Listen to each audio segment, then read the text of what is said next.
Pelaku pembunuhan pelajar di warung remang-remang ditangkap, ternyata di bawah umur.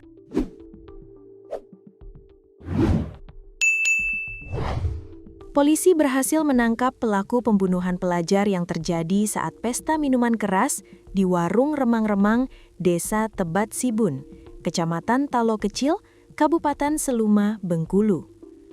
Pelaku berinisial BS, 17 tahun, dibekuk kurang dari 6 jam setelah peristiwa penusukan yang menewaskan Rido Saputra, 17 tahun, pelajar asal Desa Taba, Kecamatan Talo Kecil pada Minggu dini hari, 15 Maret 2026.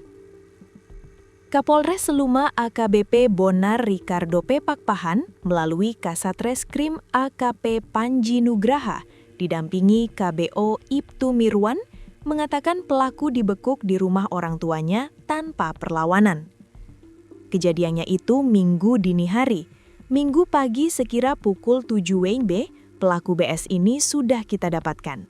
Terang Mirwan dikonfirmasi tribunbengkulu.com Senin siang 16 Maret 2026. Saat ini pelaku telah diamankan ke Mapolres Seluma, kata Mirwan. Pelaku BS sedang menjalani pemeriksaan intensif oleh penyidik untuk kepentingan BAP dan pendalaman perkara. Pelaku sedang menjalani pemeriksaan oleh penyidik. Kita masih akan dalami perkara ini untuk mengungkap motif dan kemungkinan ada pihak lain yang terlibat, kata Mirwan.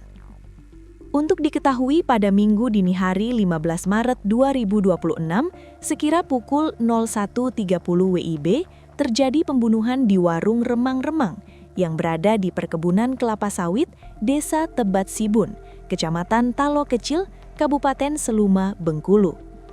Korban bernama Rido Saputra, 17 tahun, yang juga masih berstatus sebagai pelajar warga Desa Taba, Kecamatan Talo Kecil. Korban meninggal akibat luka tusukan senjata tajam, 2 tusukan di bagian dada dan 1 tusukan di rusuk sebelah kanan. Korban sempat dilarikan ke Puskesmas Mas Mambang untuk mendapatkan pertolongan medis.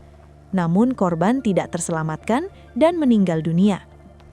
Sebelumnya diberitakan, seorang pelajar berusia 17 tahun tewas setelah mengalami luka tusuk senjata tajam dalam peristiwa berdarah di sebuah warung remang-remang di Desa Tebat Sibun, Kecamatan Talo Kecil, Kabupaten Seluma, Bengkulu, Minggu 15 Maret 2026, dini hari sekitar pukul 01.30 WIB. Korban bernama Rido Saputra, 17 tahun, diduga menjadi korban penusukan saat terjadi keributan yang dipicu pesta minuman keras di lokasi tersebut. Kejadian tersebut terjadi di salah satu warung remang-remang yang berada di Desa Tebat Sibun, Kecamatan Talo Kecil, Kabupaten Seluma. Korban diketahui bernama Rido Saputra, 17 tahun, seorang pelajar SMA yang merupakan warga Desa Taba, Kecamatan Talo Kecil.